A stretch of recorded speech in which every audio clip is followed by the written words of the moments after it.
Então, vamos lá, gente. A gente vai trabalhar, né? Vamos falar hoje sobre higiene bucal na prevenção da pneumonia associada à ventilação mecânica e em tempo de coronavírus.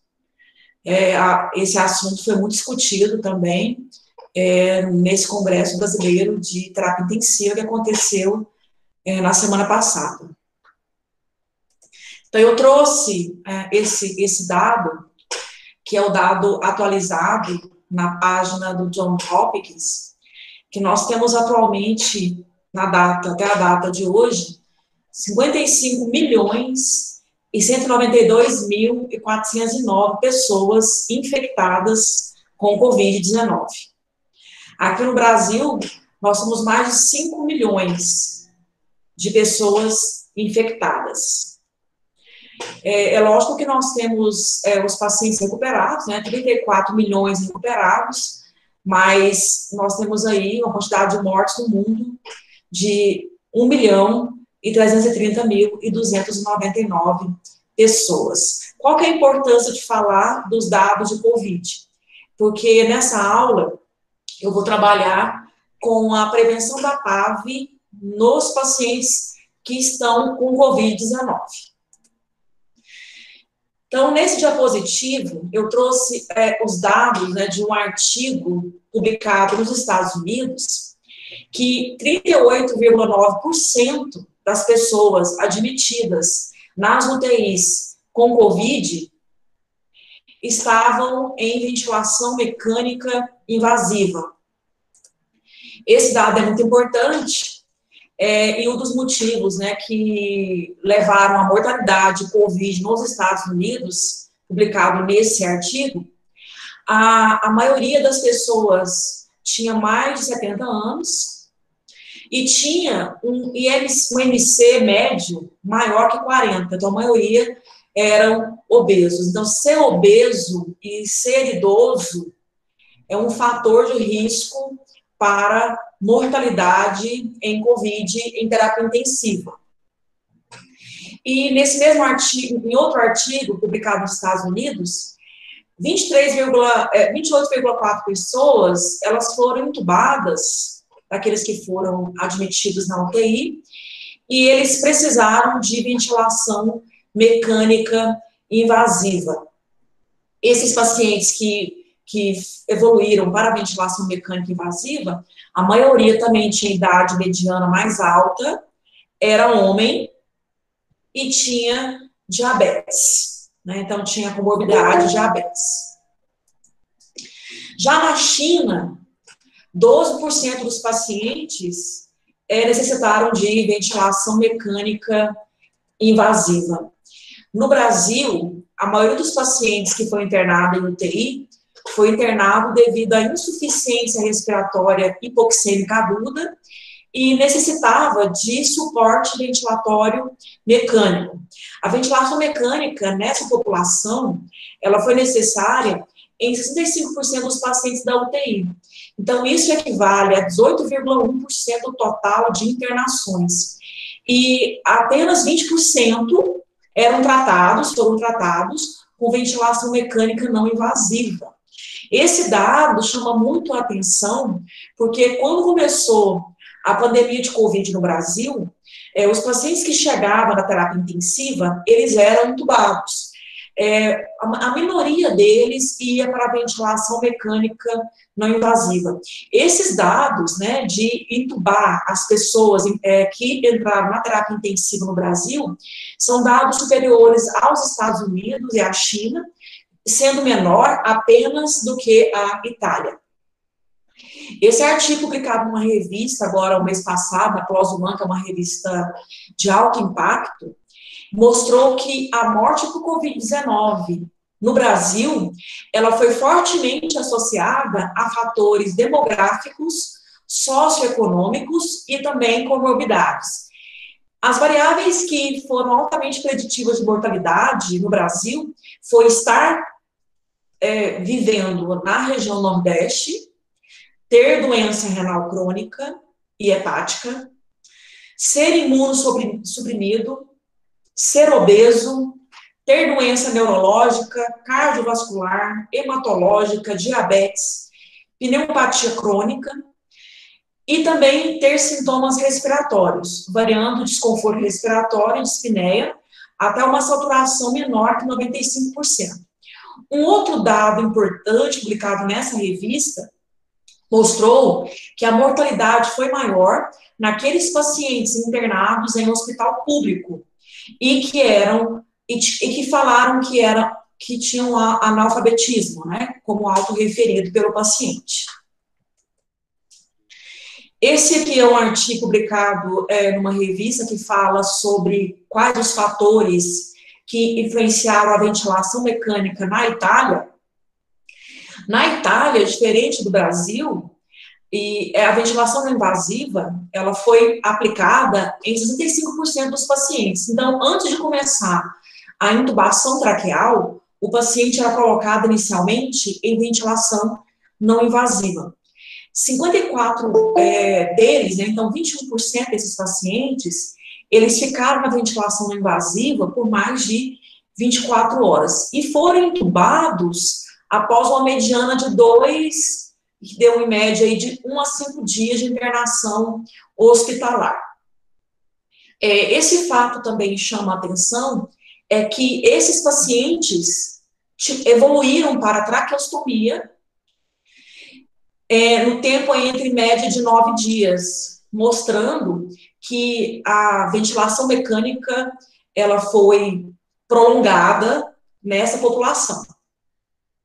E entre as complicações pulmonares mais comuns nessas UTIs da Itália, foi a PAV, a pneumonia associada à ventilação mecânica, e a PAV de início tardio, porque esse paciente ele ficava muitos dias entubado. Porque você tem a PAV precoce e a tardia. A PAV precoce é até 5 dias, e a PAV tardia acima de 5 dias. Então, esses dados, né, eles demonstram o motivo, né, que você tem pneumonia associada à ventilação mecânica nessa população. Isso porque esse paciente que fica mais do que 48 horas, ele tem uma diminuição das defesas naturais, das vias aéreas superiores até os pulmões, e esse paciente tem risco de PAV. Como esses pacientes, a maioria deles eram intubados logo à admissão, ou após um tempo na ventilação mecânica invasiva por causa da gravidade da doença, esses pacientes, eles têm uma chance maior de ter pneumonia associada à ventilação mecânica. E a PAV, ela é uma condição, é uma infecção relacionada ao cuidado à saúde, que aumenta muito a mortalidade desses pacientes, aumenta o tempo da internação, a morbidade, aumenta os custos, porque são pacientes que precisam de usar antibióticos, a maioria das infecções são gram-negativas, de bactérias gram-negativas, e isso leva a resultados adversos, né, de pacientes. E para que previna-se a PAV, nos pacientes COVID ou não COVID, né, utilizamos aí os bundles. Então, os bundles, eles são pacotes de intervenção que são capazes de substituir medidas isoladas de prevenção. Eles são usados em pacientes em ventilação mecânica, internado em UTI. Nós sabemos que existem diferenças institucionais, a depender da instituição, vai se usar um bundle X ou um bundle Y. Esses bundles, quando eles são utilizados, esse pacote de intervenções são utilizados, eles são capazes de reduzir o risco de pneumonia associada à ventilação mecânica, e se ele reduz o risco de pneumonia associada à ventilação mecânica, ele reduz também o tempo de internação, porque a PAV, ela aumenta, né, o tempo de internação na terapia intensiva. E nós temos vários bundles publicados, e esse bundle aqui foi o primeiro bundle publicado, há 10 anos atrás, que é o bundle do IHI. Esse bundle, ele mostrou cuidados que, quando utilizados juntos, eles previnem a pneumonia associada à ventilação mecânica. Dentre eles, destaca-se a profilaxia da úlcera gástrica, porque o paciente, quando ele tem úlcera gástrica, ele tem hemorragia digestiva, ele tem um aumento do tempo ele tem um risco, né, de broncoaspiração que leva à PAV. A profilaxia de trombose venosa profunda, que mesmo que não tenha associação com a fisiopatologia da PAV, mas ela aumenta o tempo de internação, consequentemente aumenta o risco de pneumonia associada à ventilação mecânica, e o paciente também fica imóvel, né? Ele não pode ser mobilizado. E aí, isso aumenta o risco, né, de pneumonia associada à ventilação mecânica. Outro cuidado, né, associado à prevenção da PAV é a interrupção da sedação.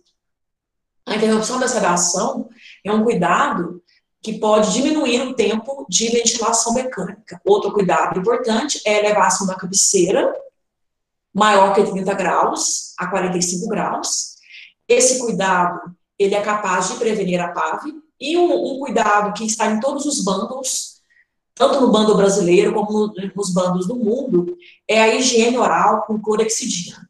A higiene oral com clorexidina, ele é capaz de reduzir o biofilme e, dessa forma, diminui-se o risco de pneumonia associada à ventilação mecânica invasiva. Esse aqui é um bundle brasileiro, que é um bundle da Anvisa, publicado em 2017, e que não há diferença no paciente COVID. E esse bundle brasileiro, ele destaca, né, vários daqueles cuidados do bundle IHI de 2010, dentre eles, cabeceira elevada, tentar retirar o paciente da ventilação mecânica diariamente, fazer o teste de respiração espontânea, avaliar esse nível de sedação também diariamente. Um outro cuidado que faz parte do bundle brasileiro é a aspiração de secreção subglótica. Só que para isso eu preciso de um tubo com aspiração subglótica, que no SUS nós não temos. Porque o bundle, né, brasileiro, ele fala que é para você aspirar a secreção acima do balonete, pensando em você usar uma sonda longa. Mas mesmo que você use uma sonda longa, você não vai conseguir aspirar a secreção acima do balonete se você não tiver um tubo com aspiração subglótica. Outro cuidado importante é a higiene bucal, que também está nesse bundle brasileiro.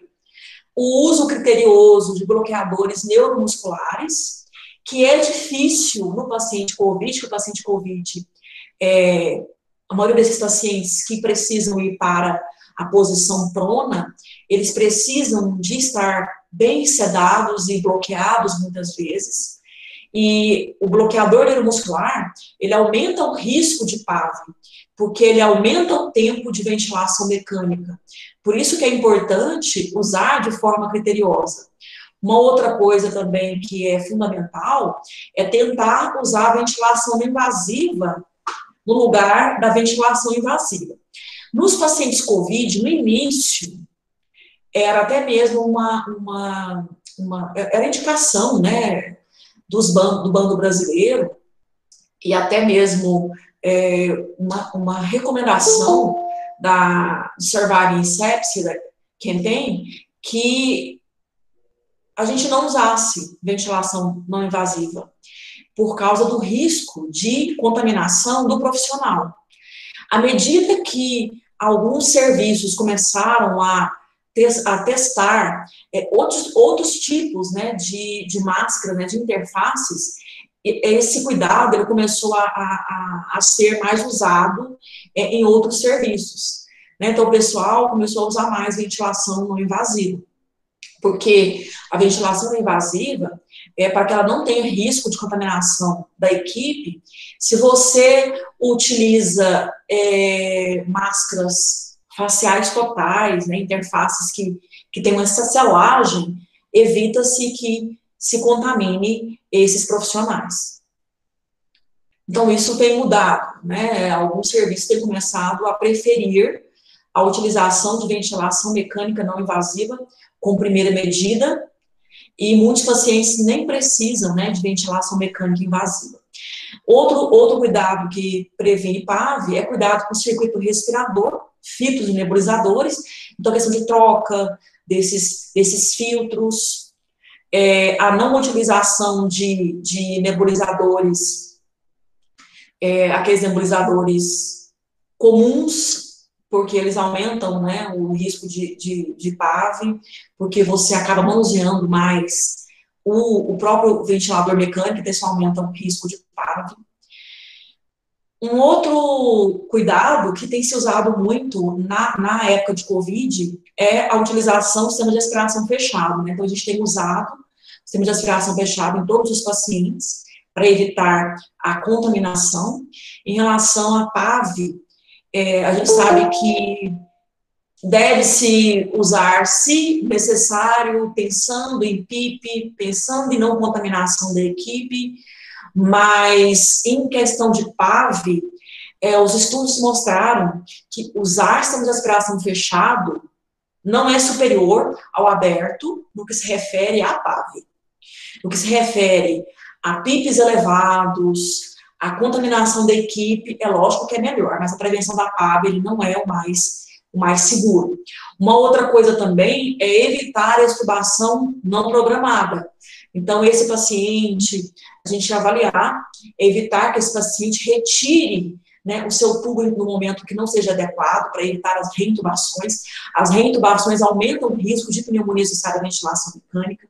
Outro cuidado também que previne a PAV é o monitoramento da pressão do cuff, do balonete, que seja realizado antes e depois da higiene oral, antes e depois de transportes, que seja feito isso antes, né, depois, né, da intubação, da traqueostomia, manter essa pressão do cuff entre 20 a 30 centímetros de água, e esse cuidado, ele não ser só da fisioterapia, mas da equipe multiprofissional, né, médico, enfermeiro, técnico de enfermagem, e não só o fisioterapeuta.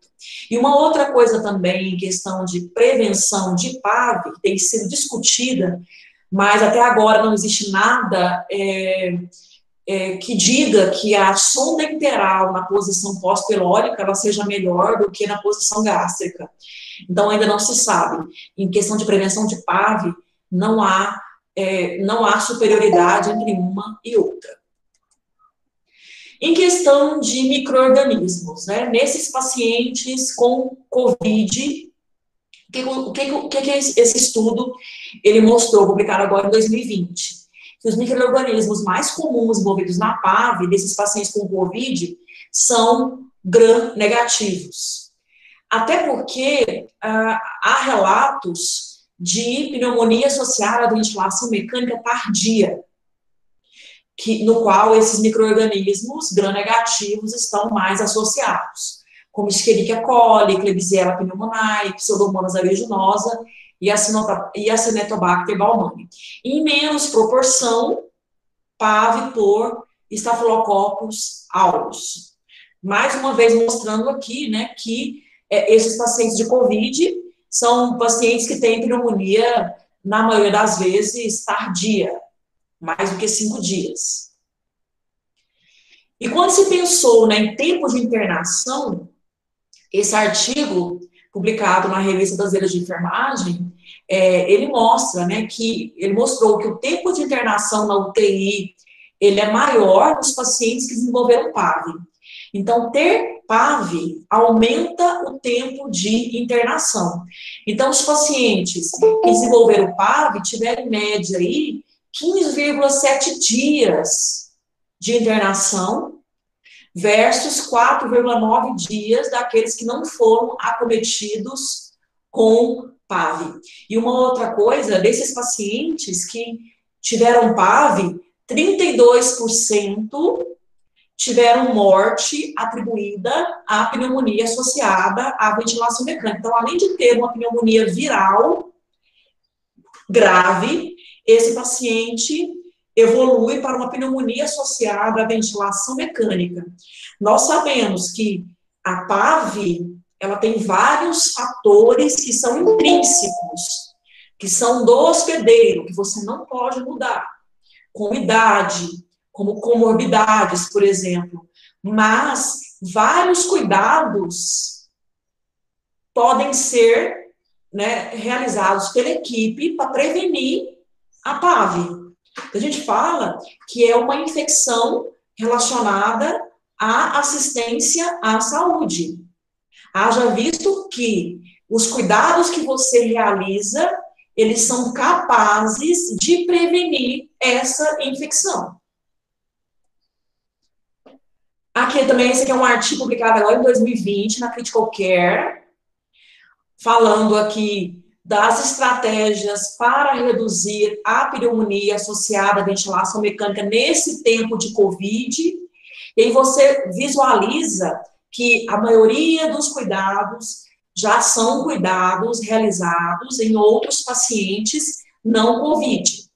O paciente COVID, assim como outro paciente, ele fica entubado em ventilação mecânica prolongada, e mesmo esse paciente que se esperava que ia ter menos PAV, porque eu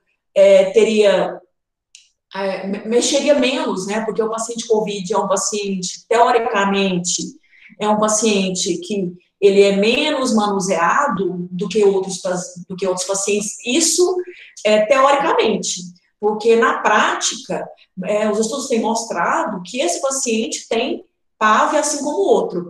É lógico que nós não temos muitos números de estudos falando de PAV em COVID.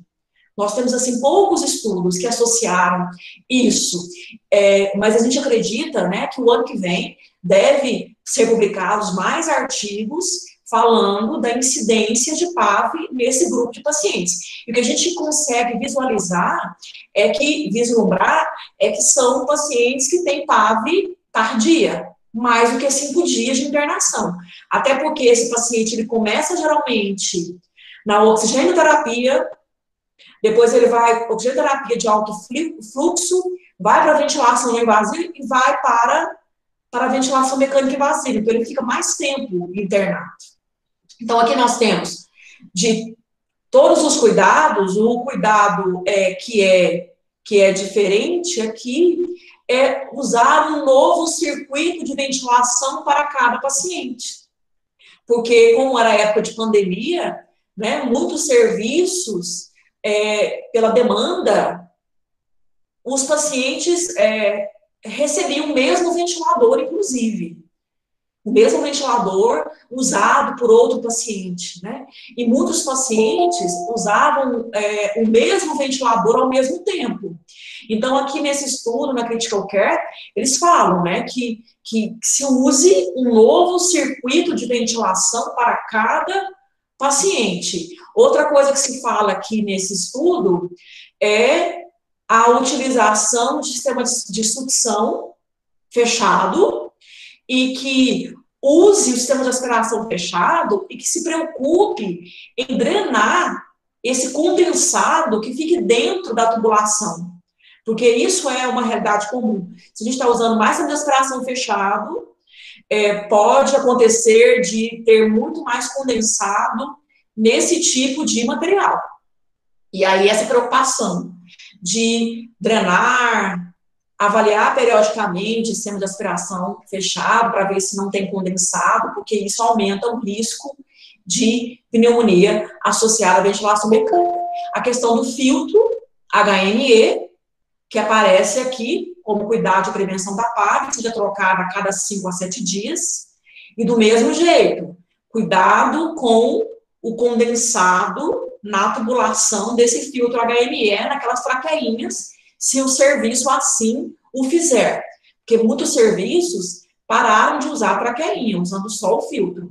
E os outros cuidados mantêm, que é a higiene oral, sendo realizada aí 2 vezes ao dia, com clorexidina 0,12%, e a verificação de pressão de cuff aí, sendo mantida entre 20 a 30 centímetros de água. E a higiene oral, né? A higiene oral nesse contexto, né? Qual que é a importância da higiene bucal nesse contexto? A higiene bucal nesse contexto, ela é fundamental.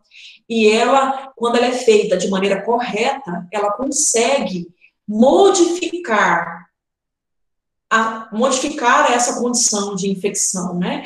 A PAV, nós temos vários cuidados que a previnem, mas a higiene bucal, em alguns estudos realizados de forma adequada, sozinha, ela foi capaz de reduzir mais do que 50% de PAV nos pacientes em ventilação mecânica invasiva. Aqui é uma nuvem de palavras, eu entrei na PubMed e eu coloquei palavras-chave relacionado à ventilação, né, pneumonia associada à ventilação mecânica, intervenções educativas, e também coloquei, depois eu fiz uma só de 2020, falando de Covid. E aí, nessa nuvem de palavras, que a gente consegue ver, né? O que os estudos têm falado? Então, os estudos têm falado muito da importância da higiene bucal, os estudos têm mostrado, falando da aspiração subglótica, você pode ver o que está maior, é que apareceu mais vezes nos estudos. Então, a higiene bucal apareceu mais vezes, a aspiração subglótica, a gente tem também mobilização no leito como um cuidado, associado à prevenção da PAV, até pensando também em cabeceira elevada. Então, a maioria dos estudos também usava essa palavra. E também a gente tem a palavra CUF, né? Então, prevenção da PAV relacionada aí à verificação da pressão do CUF de forma rotineira. E assim, esses pacientes, né, por que se fala tanto de higiene bucal em pacientes entubados e em ventilação mecânica, né? Eles são pacientes muito dependentes, eles são dependentes da equipe multiprofissional nas atividades diárias, são pacientes que têm déficit no autocuidado e eles precisam, né, desse cuidado da equipe. E dentre as equipes, a equipe de enfermagem é a que mantém mais tempo na terapia intensiva. No Congresso mesmo brasileiro de UTI foi falado muito disso, né? O quanto a enfermagem está presente nesses pacientes com Covid em maior tempo do que outros profissionais. Só que, infelizmente, né, após a intubação, muitas vezes, esse cuidado da higiene bucal ele é negligenciado pela equipe de enfermagem.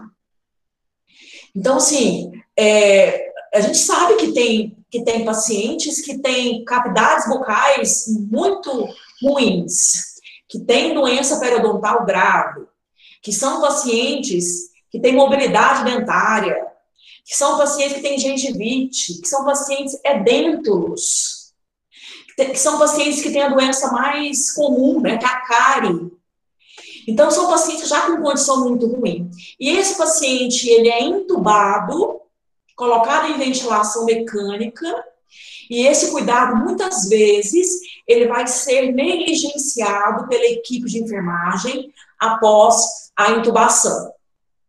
E os estudos têm mostrado que a higiene bucal, por si só, ela é fundamental como cuidado na prevenção de doenças periodontais e também a pneumonia associada à ventilação mecânica. E os nossos pacientes, eles vão ter a sua placa dentária colonizada após alguns dias de intubação, e muitas vezes colonizada por bactérias gram-negativas. E a higiene bucal, como cuidado, é capaz de prevenir a pneumonia associada à ventilação mecânica. E os estudos têm já mostrado, que existe uma associação de bactérias da boca e pulmões. De bactérias que estão na boca e que descem para os pulmões. E quando se vai se avaliar essas bactérias, é a mesma bactéria que estava na boca, é a que levou a PAV naquele paciente. E nós temos aí pacientes que podem ter PAV precoce, que é até 5 dias, e a PAV tardia após 5 dias. Geralmente, a PAV tardia está mais associada com bactérias gram-negativas, mas existem PAVs precoces também associadas a bactérias gram-negativas, bactérias graves, que antibióticos são antibióticos de amplo espectro, né, para eliminar esse micro-organismo. Nesse diapositivo, observe que é uma escova, existe uma figura de uma escova de dente. Essa escova de dente, ela é uma escova que foi pega dentro de uma caixa de um material de um paciente internado na UTI. Então, olha a escova que foi recebida pela equipe e olha a escova que foi utilizada. Uma escova completamente contaminada, uma escova que está cheia de fungos. Então, muitas vezes, eu faço uma higiene bucal adequada, mas eu uso uma escova que é totalmente contaminada. E essa escova vai levar aí à infecção. Vai colonizar essa placa dentária. Essa placa vai se soltar e vai descer para os pulmões e o paciente vai ter pneumonia associada à ventilação mecânica. Em questão de acessórios, né, o que os estudos têm mostrado? Quais são os acessórios mais utilizados na higiene bucal? Na maioria das vezes, aquelas escovas contaminadas, essa escova aqui, olha a condição dessa escova, suaves, descartáveis, bonequinhas, né, que são usadas. Muitas vezes essas bonequinhas, elas são produzidas pela própria equipe de enfermagem, com um esparadrapo que cai no chão, com uma gaze que está contaminada. E aí, essa bonequinha, ela é usada para a higiene bucal. Então, você acha que você está ajudando alguém, você está piorando a condição daquele paciente quando você pega um dispositivo que é totalmente contaminado e coloca na boca desse paciente. Na minoria das vezes, a gente vai ter a utilização aí de escovas de dente de cabeça pequena, escovas que são limpas, descartáveis, uso de clorexidina 0,12%, tem serviços que usam colutórios, que não têm mostrado uma boa resposta na prevenção da pneumonia. Fio dental, a gente não utiliza ainda em pacientes intubados, mas até alguns estudos, bem poucos estudos mesmo, mostrando a importância da utilização de fio dentais de pacientes intubados ou em pacientes em terapia intensiva. E o limpador de língua também. E quais são as dificuldades relatadas pela equipe de enfermagem, que a gente consegue ver nos estudos? Porque, na prática, ao conversar com vários colegas, vários relatos da dificuldade da higiene bucal nos seus serviços. E, por esse motivo, muitas vezes, alguns serviços têm dentistas para a realização de higiene bucal. Eu sou uma das que não concordo, que tenham que ter dentistas para realizar a higiene bucal terapia intensiva. Eu acredito que eles têm que estar presentes para nos ajudar em caso de tártaros, em caso de mobilidade dentária, em caso de situações que não sejam aquelas que nós estamos acostumados a lidar. Mas a higiene bucal, que é a retirada do biofilme dental, lingual, de palatos e gengival, tem que ser feito pela equipe de enfermagem. Então, esse estudo aqui é um estudo que ele é um estudo mais antigo, mas ele mostrou que a equipe de enfermagem, nesse serviço, ela subestima o cuidado com a higiene bucal, pois ela superestima a higiene corporal. A higiene corporal, isso é comum, as pessoas não ficam sem tomar banho. Mas as pessoas ficam sem fazer higiene bucal. Quantas pessoas que nós já cuidamos que nunca usaram uma espátula, um limpador de língua na língua ou nunca escovaram a língua, porque são edêntulos totais, e só usam colutórios, só usam água. Então, quantas pessoas? A mesma coisa a pensar no profissional de saúde. Foi feito um estudo avaliando que aquele profissional de saúde que ele não cuidava da sua própria higiene bucal, ele tinha dificuldade de cuidar da própria higiene bucal do paciente. Então, se eu não cuido da minha própria higiene bucal, eu vou olhar a higiene bucal do outro. Agora, eu superestimo a higiene corporal, porque fede. O paciente fica sem tomar banho, fede. Agora, o paciente com a boca suja, pode ser uma justificativa. Ele está entubado.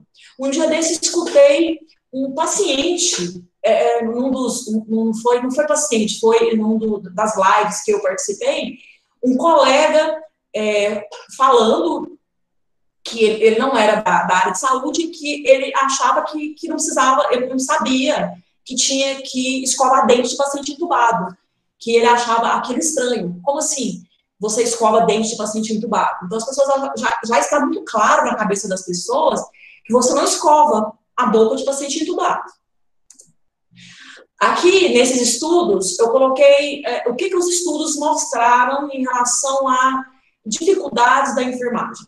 Então, assim, alguns profissionais, eles não reconhecem a associação entre higiene bucal e prevenção de doenças sistêmicas. Alguns profissionais desconhecem a equipe de enfermagem, desconhecem tem um desconhecimento, né, em relação aos materiais e recursos indicados para tal, não sabe qual material adequado, não tem treinamento. Outros colegas relatam a ambiguidade de papel, tem muita coisa para fazer. Eu já escutei em muitas palestras da enfermagem, o pessoal falando que estão ali para ajudar a enfermagem. Fonoaudiologia querendo ajudar a enfermagem, fazendo a higiene oral.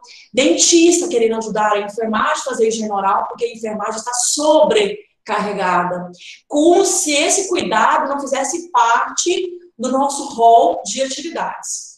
Outra coisa que faz parte também, que os estudos mostraram, relatam recursos inadequados, relatam desconforto do paciente e medo de efeitos adversos.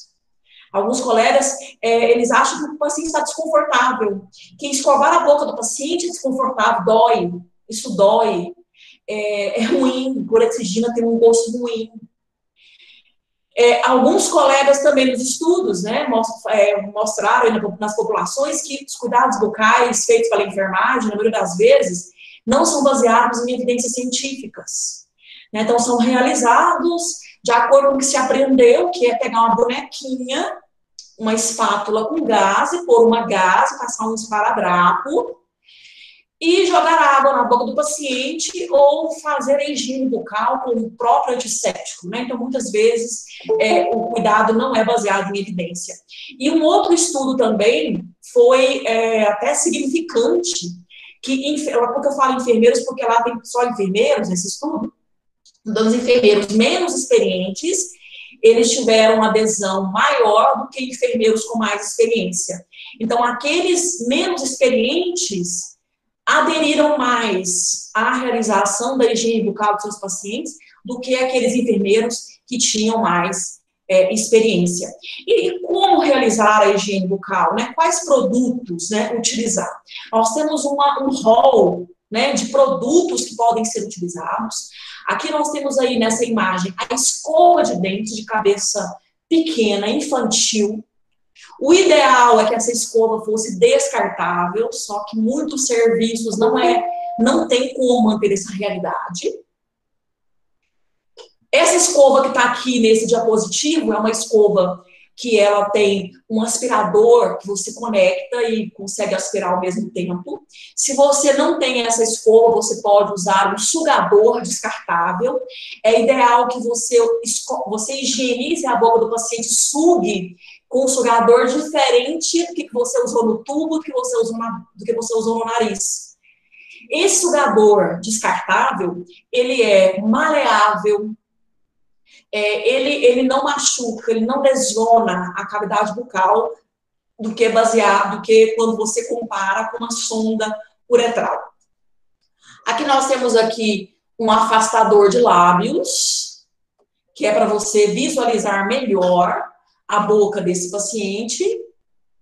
Aqui você tem um abridor de boca, que é para te ajudar.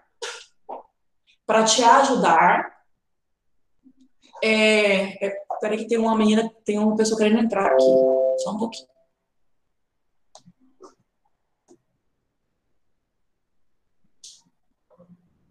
Avisa a Lília aí que ela pode entrar, que tá liberado. Avisa para ela no WhatsApp aí para mim, por favor. Para a Lília. Então, aqui voltando, né, você tem aqui o abridor de boca. Esse abridor de boca, ele é para você colocar na boca do paciente, evitar que o paciente morda, né, o seu dedo. Aqui a clorexidina 0,12%, que é o que tem a maior evidência na literatura no que se refere à prevenção da pneumonia associada à ventilação mecânica invasiva. Aqui nós temos os limpadores de língua. Eu coloquei use com cautela, porque ele foi retirado, inclusive, do protocolo da AMIB, porque existe um risco de lesões quando você usa o limpador de língua de forma inadequada. E faz parte dos materiais que você também utiliza na higiene bucal o cafômetro, para você verificar a pressão do cuff. Essa verificação da pressão do cuff, ela deve ser feita antes da higiene bucal e depois. E você deve manter a higiene entre 20 a 30 centímetros de água. Ou a higiene não, o balonite. A pressão do balonite. Aqui eu trouxe que está nas diretrizes brasileiras de ventilação mecânica 2013. Então, desde 2013, já se falava para utilizar o cafômetro antes e depois da higiene bucal. Nessa época aqui, foi recomendado que você utilizasse 4 vezes ao dia. Por quê? Pensando antes e depois de aspiração, pensando antes e depois de transporte. Quando se muda também o modo ventilatório, de volume para pressão, é importante você verificar a pressão do campo, porque pode haver vazamento. E a gente tem que evitar olhar o balonete com o dedo, porque isso pode esvaziar o balonete. Então, sempre ser realizado utilizando aí o cafômetro, né? De 20 a 30 centímetros de água. Em questão de água de torneira, utilizar ou não? A higiene bucal, ela deve ser utilizada com uma água que seja uma água de boa procedência, ou uma água filtrada, ou uma água destilada estéril. No protocolo da AMIB, nós colocamos que deve ser usada uma água destilada estéril. Porque a água da torneira não. A água da torneira, ela pode estar contaminada.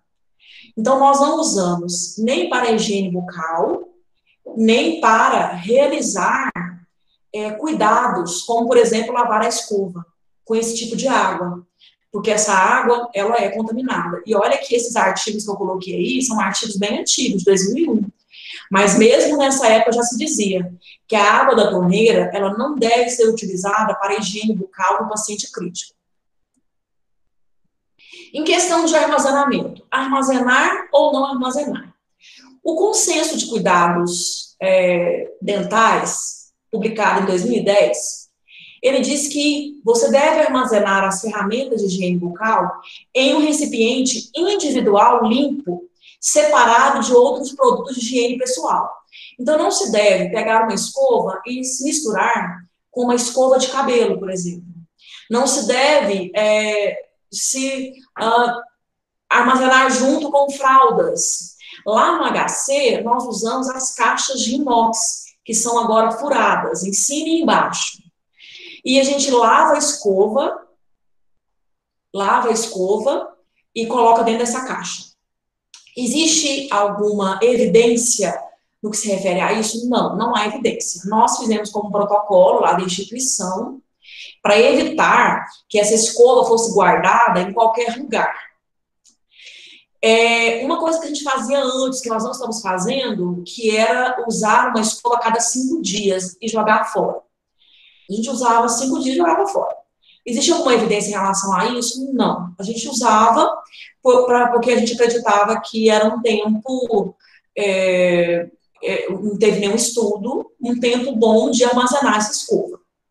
O ideal, né, a Anvisa fala para você descartar a escova a cada uso.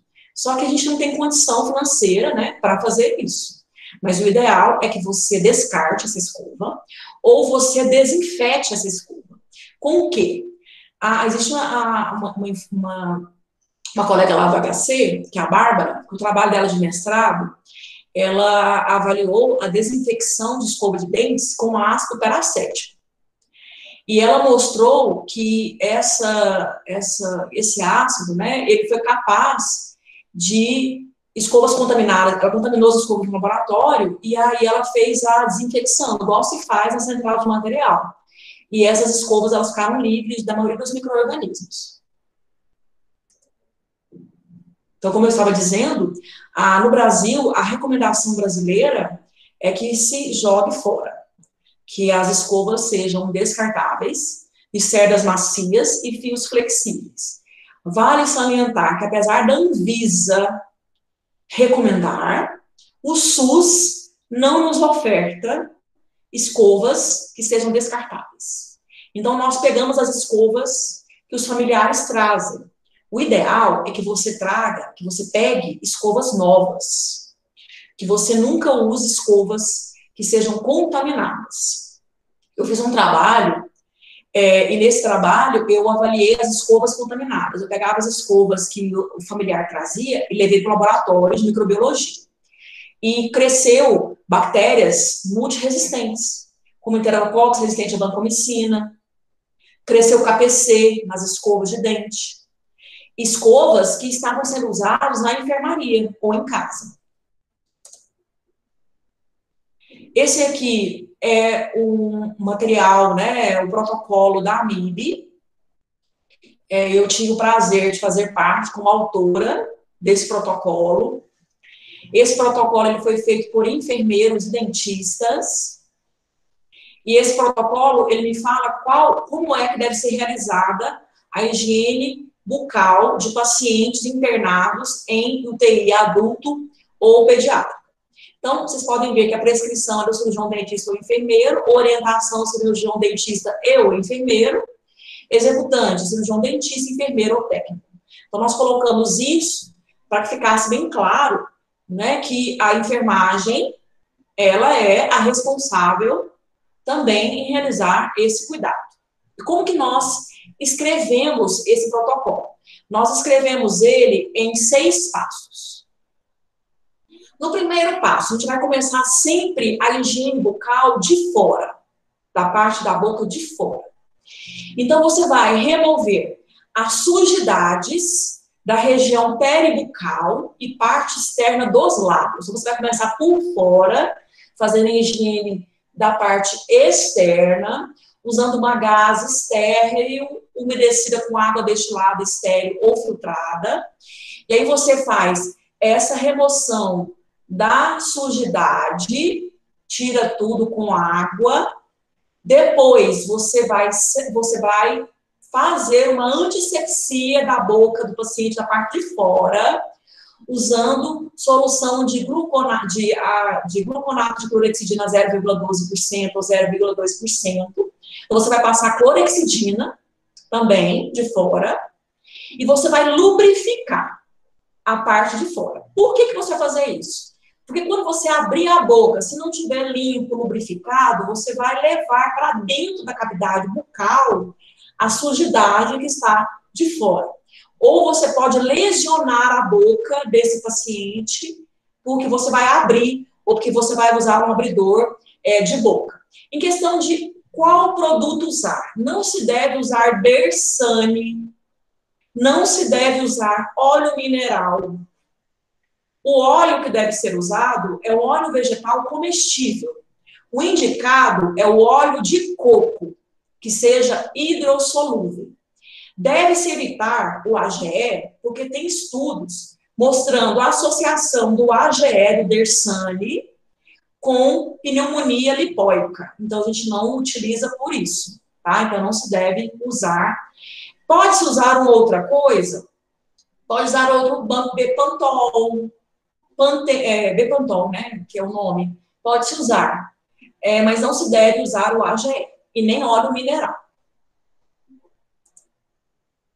Qual que é o passo 4? Agora você já vai entrar para dentro da boca do paciente. Então, você vai remover as sujidades com água destilada estéril ou filtrada em todas as estruturas moles e duras presentes na boca. Então, você vai para a mucosa jugal, parte interna dos lábios, gengiva, palato, dorso da língua, e aí sim vai para dentes, prótese fixas e tubo orotraqueal, que é o último, tá? Então, dente e tubo vai ser a última coisa. Se você tiver sujidade fortemente aderida ao dorso da língua, você pode utilizar um óleo vegetal comestível para facilitar e para amolecer e soltar. Mas não use dersane, não use AGE, por causa do risco de pneumonia lipóica. Você sempre vai realizar também a limpeza da arcada superior para inferior e de dentro para fora. Sempre assim. Superior e inferior. Dente de dentro para fora. Varrendo. Terminei de usar água destilada estéril. Estou aspirando. Eu estou fazendo isso e aspirando o tempo todo. Agora sim, eu vou realizar a antisepsia por meio da aplicação de gás estéril umedecida em solução de clorexidina 0,12%, sem excesso. Então, você vai pegar com o dedo com gás, tá? E vai colocar nesse dedo e você vai passar, sem excesso, inclusive no tubo. Sempre em cima, baixo, região póstero, superior. E nunca faça forçando manualmente, sem empregar a força manual, tá? Então, arcada superior, inferior, cima para baixo, movimentos póstero anteriores. Finalizou, você vai lubrificar os tecidos intrabucais moles. E se você tiver o óleo vegetal comestível, se você não tiver, você não vai usar. E qual é o óleo? Óleo de coco, tá? Ele tem uma função bactericida, bacterostática e fungicida. Então, aí se usa na mucosa da bochecha, lábios, gengivas, palato, dorso e dentro da língua, com esse óleo vegetal comestível. Óleo de coco hidrossolúvel. Não pode usar vaselina, não pode usar óleo mineral, não pode usar AGE. Eu não tenho outra coisa, então eu não uso. Eu vou lubrificar só, então, com água destilada estéril. E se meu paciente tiver com Covid? E se o paciente tiver com Covid? O caso agora que a gente tem pacientes com Covid. O que mudou? Então, os estudos mostraram, né, que existe uma relação de contaminação profissional de Covid e higiene bucal. Tanto higiene bucal como cuidados odontológicos. Então, o que acredita? A gente não tem muitos estudos, não são muitos assim. Acredita-se que o SARS-CoV-2 ele é vulnerável à oxidação quando você usa peróxido de hidrogênio ou povidine, porque você reduz a carga viral da saliva. Então, antes de realizar a higiene bucal, deve-se realizar uma limpeza prévia com povidine a 0,2% ou com água oxigenada. E perguntaram no congresso se existiam lesões, estudos falando de lesões usando esses produtos. Gente, como o Covid é algo novo, nós não temos estudos atuais ainda falando sobre índice de lesões relacionadas à utilização desses produtos na boca, tá? Então, a gente não tem lesões, não tem estudos falando sobre isso. Foi publicada uma nota técnica em 2020, foi bem no início do ano, falando sobre a utilização de povidine ou peróxido de hidrogênio antes de fazer higiene bucal. Clorexidina, já tem um estudo agora que foi publicado agora em julho, falando que a clorexidina usada quando não tem nada no serviço, o pessoal não tem povidine, não tem peróxido de hidrogênio, não tem nada, que se usar clorexidina previamente, antes de começar a higiene bucal, que poderia reduzir também a carga viral. Na hora que foi comparar clorexidina com povidine, viu que o Povidine é mais eficaz em relação à eliminação de vírus antes da higiene bucal. Porque, na verdade, o foco aqui é evitar que contamine-se profissionais que vão realizar a higiene bucal ou que vão fazer cuidados dentais. Então, esse estudo falou que você pode usar a clorexidina se você não tiver outra coisa. Mas é lógico que o Povidine é melhor. A água oxigenada pode usar? Pode. O difícil é você conseguir chegar à concentração que está recomendada, que é 1%. Então, a farmácia do hospital, que deveria realizar o manuseio da água oxigenada, para que a gente pudesse usar. Por isso que a gente está usando o Povidine 0,2%, porque, inclusive, é mais fácil de você manusear, manipular. E o que o POP de higiene bucal, que foi publicado pela Anvisa, falou em relação a pacientes com Covid? Você vai pensar em prevenção da PAV do mesmo jeito. Você vai pensar em higiene bucal do mesmo jeito.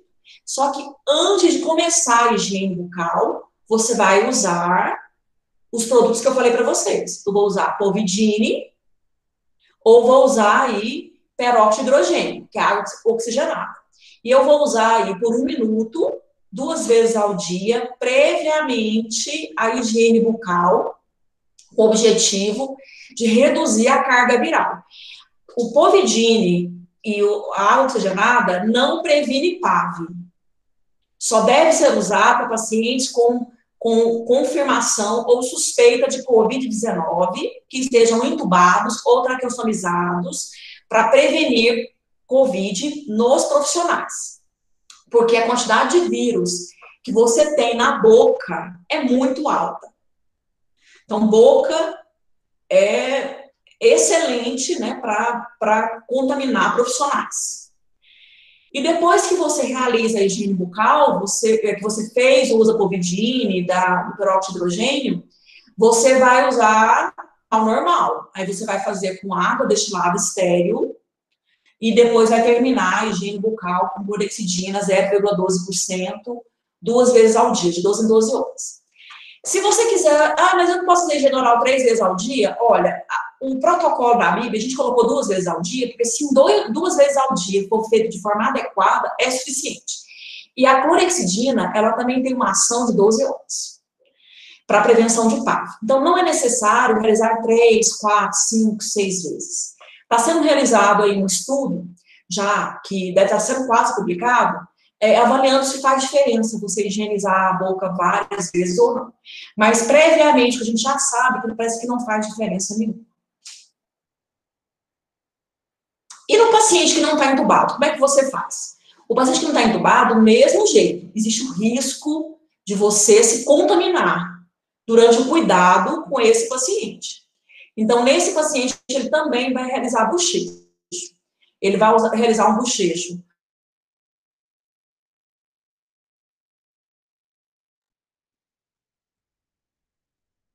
ao dia apenas. E depois se faz a higiene bucal normalmente, tá? Se o paciente estiver usando sonda nasoentérica, ele vai usar clorexidina, mesmo que ele não esteja entubado. Se o seu paciente come por via oral, não tem risco de broncoaspiração, ele só vai fazer higiene com Povidine e depois com pasta dental normalmente. E para finalizar, além de se preocupar, né, com a higiene bucal desses pacientes e prevenção da pneumonia, eu tenho que me preocupar desses pacientes não serem extubados. Então, a preocupação aí com as fixações do tubo, paciente com prona, 2 fixações, outros pacientes usar fixações, e sempre trocar essa fixação após a higiene bucal, e atentar durante os cuidados com o banho, mudança de decúbito, transporte de paciente, e também até mesmo na hora de trocar a fixação da cânula, que tem um risco grande aí de você ter lesões ou extubações acidentais que vão aumentar o risco de PAV. Esse artigo publicado em 2007, mesmo assim, ele é muito atual. E aí, para finalizar, eu faço parte do Departamento de Enfermagem Brasileiro da Associação de Medicina Intensiva Brasileira, cuja presidente nossa é a doutora Renata Pietro. Eu agradeço aí a todos vocês que estão aqui até o momento. Peraí, deixa eu parar de gravar.